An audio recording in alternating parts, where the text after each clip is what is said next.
to our next story, I wanted to stay on the topic of the confirmation hearings for Judge Jackson. And unfortunately, what we're hearing from conservatives is what you'd expect. Why is it so radical to ask what your test score was to get into Harvard Law School? How is that out of bounds? Yeah, that was Tucker Carlson responding to some of the backlash he received after demanding to see Judge Ketanji Brown Jackson's test scores, LSAT scores, which got her into law school. Now, she's an incredibly intelligent woman, Harvard educated, she has all the accolades that you would expect from someone who gets nominated to the Supreme Court. But it's curious, right, that Tucker Carlson would want to see proof that she earned it. Similar to the calls to see Obama's birth certificate to see if he was qualified to run for president of the United States. Gee, I wonder what the similarities are there. I wonder if there's a pattern. Now, look, Tucker Carlson's not a stupid person. He might be a bad person, he might be a hateful person, but he's not stupid. So he knows exactly what he's doing in demanding to see the judge's test scores. He's pretending like he doesn't know what he's doing. He knows exactly what he's doing. And look, the effort to smear her, just as she's likely to be the Supreme Court's first black woman, first black female justice, it's just aggressively underway. We're seeing it during the confirmation hearings. We're seeing it in conservative media. In fact, why don't we take a look at what the rest of that conversation looked like? Let's not understate how insanely absurd the Brett Kavanaugh hearings were. Tucker, they were going line by line through every word in the yearbook, asking him like all these different things. Anybody's ever seen a high school yearbook before, they were asking him about all the inside jokes. What did this line mean? What did that line mean? He pulled out, it's unbelievable that he had a calendar as detailed as he did, tracking everything that he did over the course of the summer in his life. But Tucker, I don't see how anyone can complain about any question relating to Ketanji Brown Jackson based on the standard that they put in place for Brett Kavanaugh. Yeah, Brett Kavanaugh seemed to have a little bit of a different standard. I wonder if that had something to do with the credible allegations of attempted rape. I wonder if it had anything to do with that. Now, of course, that point was completely missing from the conversation. And what was also missing from that conversation on Tucker Carlson's show was the fact that the FBI conducted a sham investigation into Dr. Christine Blasey Ford's allegations of attempted rape against Brett Kavanaugh. And I just realized that maybe Josh Hawley lying about Judge Jackson being soft on pedophiles was just an attempt to manufacture some sort of controversy similar to what Brett Kavanaugh was dealing with because, unlike Judge Jackson, Brett Kavanaugh had serious attempted rape allegations against him. Credible rape allegations against him. In fact, after Dr. Ford testified during the hearings about what she had allegedly gone through, Donald Trump was very upset. There are reports about this. You can read it. He was upset that she was allowed to testify because her testimony was so credible. But again, all of that was missing from the conversation that Tucker Carlson had on his show. They're pretending like they're comparing apples to apples. They ain't comparing apples to apples, okay? In fact, I think it's really, really important to take a look back at exactly what the Senate confirmation hearings looked like when it came to Kavanaugh versus Judge Jackson. Because while they're trying to paint her as someone who's not qualified, while they're trying to make it seem like she's not someone who has earned her role as a federal judge, as someone who has worked hard and has gotten to the place where she is through her hard work, they're trying to make it seem like, this whole system, it's just so unfair to poor people like Brett Kavanaugh, who was confirmed anyway.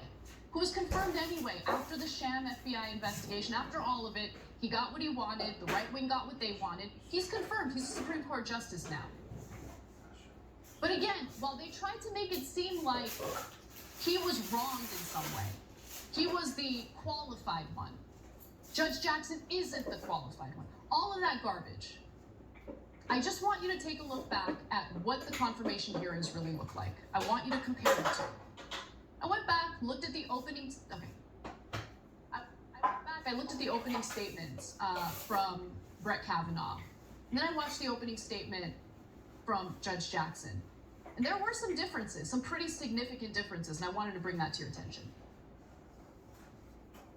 In the United States political system of the early 2000s, what goes around comes around. Alongside of gratitude, I must also pause to reaffirm my thanks to God, for it is faith that sustains me at this moment. Even prior to today, I can honestly say that my life has been blessed beyond measure. I am an optimistic guy. I'm always trying to be on my side of the mountain, to be optimistic about the day that is coming. But today, I have to say that I fear for the future. The first of my many blessings is the fact that I was born in this great nation. I drank beer with my friends. Almost everyone did. Sometimes I had too many beers. Sometimes others did.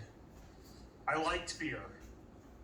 I still like beer. My parents taught me that unlike the many barriers that they had to face growing up, my path was clearer, so that if I worked hard and I believed in myself in America, I could do anything or be anything I wanted to be. If every American who drinks beer, or every American who drank beer in high school, is suddenly presumed guilty of sexual assault, we'll be in an ugly new place in this country. Yeah, you know, for all the crap women get for being overly emotional, usually when they're passionate about something, it is amazing to see the double standard play out in real time, where you have a calm, composed, overly qualified, if you ask me, woman who's dealing with these clownish confirmation hearings versus what Brett Kavanaugh received from the same people who are demonizing Judge Jackson as we speak. I mean, Lindsey Graham, almost tore a vein in his neck defending Brett Kavanaugh during his confirmation hearings. And to see the kind of treatment that Judge Jackson is getting from Republican senators, all while Democratic leadership sits back and just lets it happen, it blows my mind. She's getting asked questions about anti-racist children's books and whether she supports them. She's getting accused of being soft on pedophiles when in reality, her rulings, her sentencing was in line with conservative judges. They're actually smearing her. Yes, there is a difference between Judge Jackson and now Justice Brett Kavanaugh. The difference is she's not dealing with credible sexual misconduct allegations. Brett Kavanaugh did.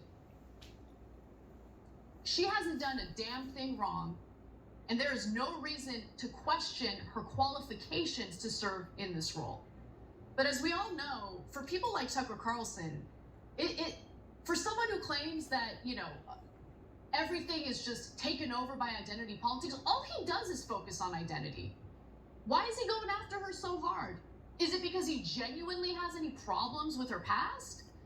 Does he have any problems with her qualifications? Or does he have problems with something else? Her identity as a black woman.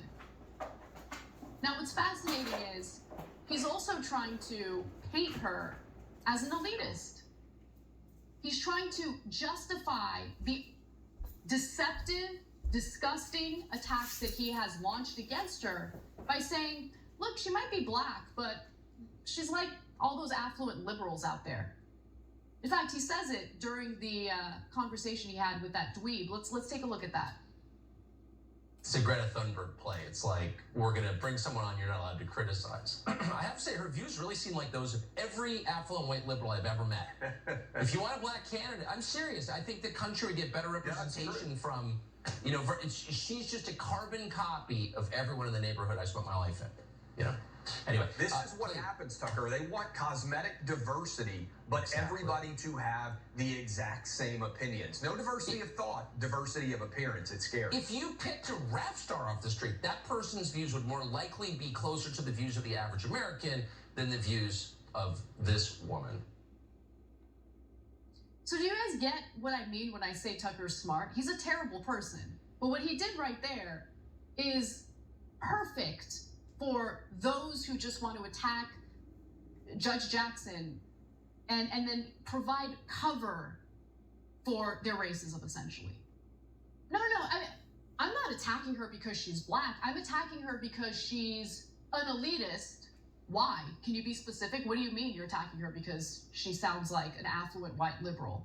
What do you mean by that? What has she said? Be specific, but he's not being specific about it. And then he brings in any rapper would be more representative of the people.